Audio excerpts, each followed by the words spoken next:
The Symbolism of Gardens.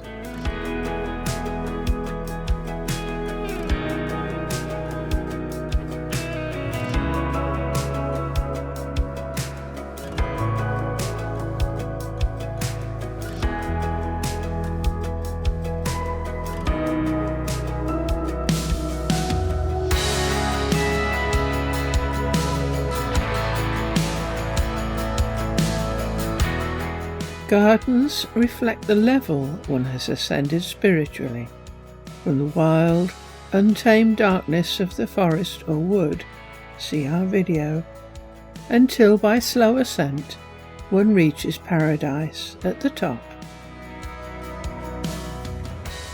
The love poems of Rumi, seduction. Already don't you rush toward the garden? Already don't you clear the way? Smell the fragrance, seducing your soul. At each stage of ascent, one is figuratively tending to and nurturing the garden of your soul. Clearing weeds, nurturing the flowers, see chakras and flower video. Managing the trees, see the video Conscious Aggregate to understand the symbolism of trees. Perhaps making new paths and roads, see video Paths and Roads. Unblocking waterways, see video Rivers and Streams to enable more symbolic water to reach you. Harvesting the fruits of your labours.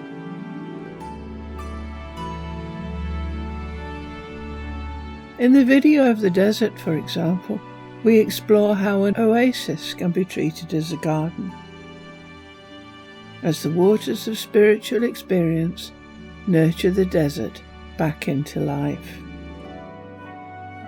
The love poems of Rumi, Paradise. A meadow verdant like paradise, where the grass grows as high as your waist. Happy creatures dwell thereabouts. A camel would be lost in the growth, there flows a rushing fountain, and the animals rest in peace. In other words, once spirit input, symbolically water, starts flowing again, the apparent desert will flower, and a garden start to take shape. Wresting a garden from the forest. The most difficult step is the first stage, when one makes a clearing in a symbolic forest and starts to symbolically wrest a garden from it. For in doing so, one has to be extremely careful that one does not throw away as weeds plants that have the potential to be beautiful if planted more carefully. The Mystic Rose, from the Garden of the King, a fragment of the vision of Sheikh Haji Ibrahim of Kobela, 1898, Sir Fairfax Leighton, Cartwright. Say not that love desire is a sin, for love desire is but potential energy, and like the rich mould of a garden, it can produce all things. Therefore, let it be considered a manifestation of the creative essence. The gardeners who till the garden are two, twins are they, and the first is the child of imagination, and he produces from the mould of love desire the glorious flowers of the garden of paradise, and thereby leads the soul of man through celestial emotions to a conception of the eternally beautiful. But the second gardener is the child of darkness, and he produces from the mould of love desire the toadstools and the undergrowth which invade the garden, and the dank and poisonous trees whose intense shade falls upon the soul of a man like a veil to hide from it a vision of the light.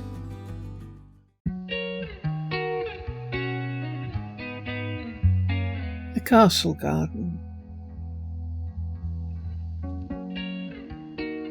The symbolism of the castle is explored in the video Tents, Houses, Castles and Stately Homes.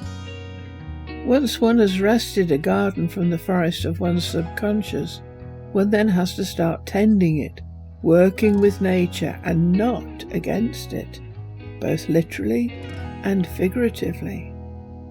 The video on Memories and Rooms describes how important it is at this stage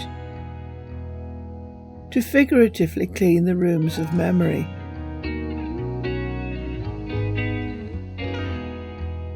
In the same way, keeping the paths clear and removing anything that prevents your garden growing is as important.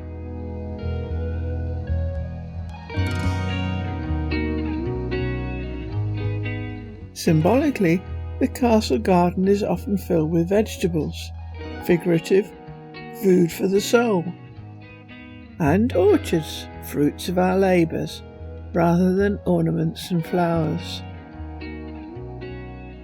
Sheikh Mohammed Karim Khan Kermani, Irshad al-Afwan, translated by Henry Corbin and Nancy Pearson, 1977. The paradise of each one of us is absolutely proper to him. It consists of the man's works and actions, which in the other world will appear to him in the form of houri, castles, and verdant trees. That is why the paradise of each of us is in the heaven of his being. It is absolutely his own, for no one else has a share in it.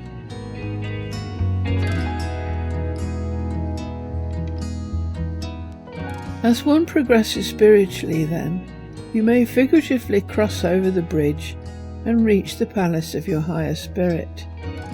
And at this stage gardens start to become heavenly. See videos, palaces, kites and crowns.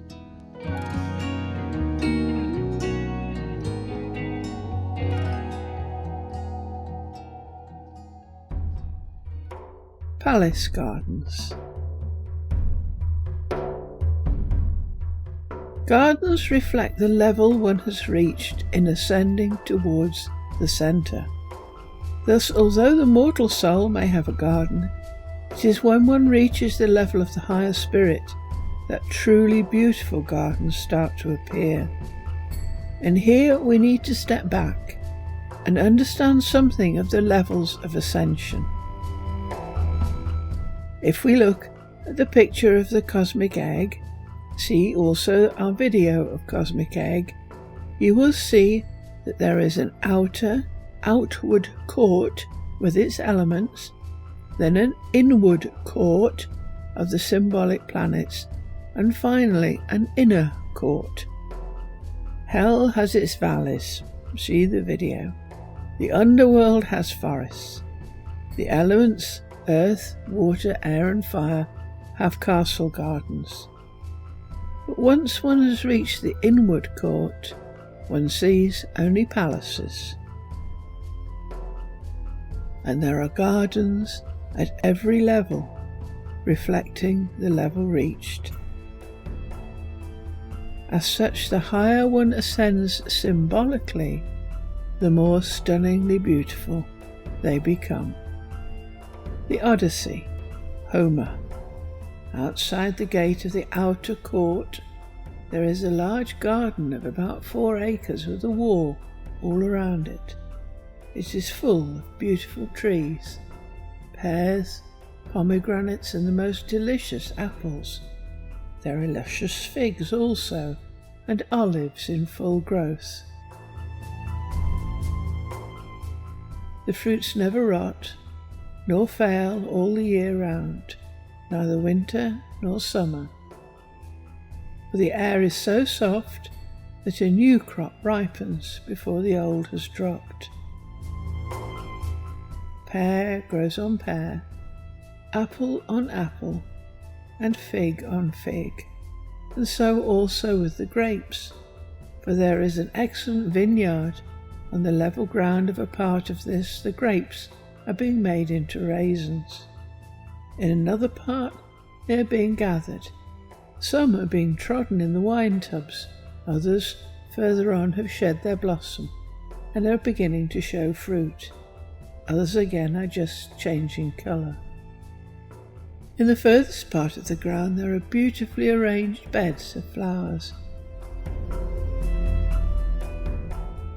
that are in bloom all the year round.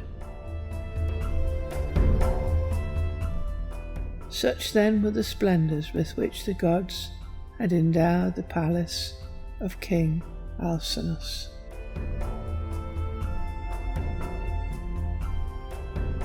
Hanging gardens. In our video of the cosmic egg, we showed how every level of the cosmic egg has a different frequency, so that if you turned this picture on its side, but drew a picture more like a contour map, you would end up with a ziggurat or pyramid, mountain or cone. And actual ziggurats, like pyramids, had levels or steps that reflected this symbolic view of the perceived heavens. The Babylonian Etemenanke ziggurat, for example, that in plan measured 2,200 feet long by 1,200 foot wide, had a step or level for each of the 7 heavens, the symbolic planets, and every single level had a garden, hence the Hanging Gardens of Babylon. Sheikh Mohammed Karim Khan Kermani, Irshad al-Afwam, translated by Henry Corbin and Nancy Pearson, 1977. Certain authors place these 8 degrees of paradise in the following order: the gods of paradise, which are in the 8th heaven, the lofty gardens, the gardens of bliss, the Garden of Eden, which has no opposite on the side of Gehenna, the gardens of the secure place, the gardens of eternity, the gardens of the refuge, the gardens of the abode of peace. In essence, a garden is a symbol used in ascension, progress spiritually, and as one ascends your cosmic egg towards your centre, the gardens become progressively more beautiful, until at the end you find paradise. The Dormouse and the Doctor, A. Milne. There once was a dormouse who lived in a bed of delphiniums blue and geraniums red, and all the day long he had a wonderful view of geraniums red and delphiniums blue. A doctor came hurrying round, and he said, "Tut, tut, I am sorry to find you in bed. Just say 99 while I look at your chest. Don't you find that chrysanthemums answered the best?" The dormouse looked round at the view and replied, when he'd said 99, that he'd tried, and much the most answering things that he knew were geraniums red and delphiniums blue. The doctor stood frowning and shaking his head, and he took up his shiny silk hat as he said, "What the patient requires is a change," and he went to see some chrysanthemum people in Kent. The dormouse lay there, and he gazed at the view of geraniums red and delphiniums blue, and he knew there was nothing he wanted instead of delphiniums blue and geraniums red. The doctor came back, and to show what he meant, he had brought some chrysanthemum cuttings from Kent. "Now these," he remarked, "give a much better view than geraniums red and delphiniums blue." They took out their spades and they dug up the bed of delphiniums blue and geraniums red, and they planted chrysanthemums, yellow and white. "And now," said the doctor, "we'll soon have you right." The dormouse looked out, and he said with a sigh, "I suppose all these people know better than I. It was silly, perhaps, but I did like the view of geraniums red and delphiniums blue. The doctor came round and examined his chest and ordered him nourishment, tonics and rest. "How very effective," he said as he shook the thermometer. "All these chrysanthemums look." The dormouse turned over to shut out the sight of the endless chrysanthemums, yellow and white. How lovely, he thought, to be back in a bed of delphiniums blue and geraniums red. The doctor said, "Tut, it's another attack," and ordered him milk and massage of the back, and freedom from worry and drives in a car, and murmured, "How sweet your chrysanthemums are."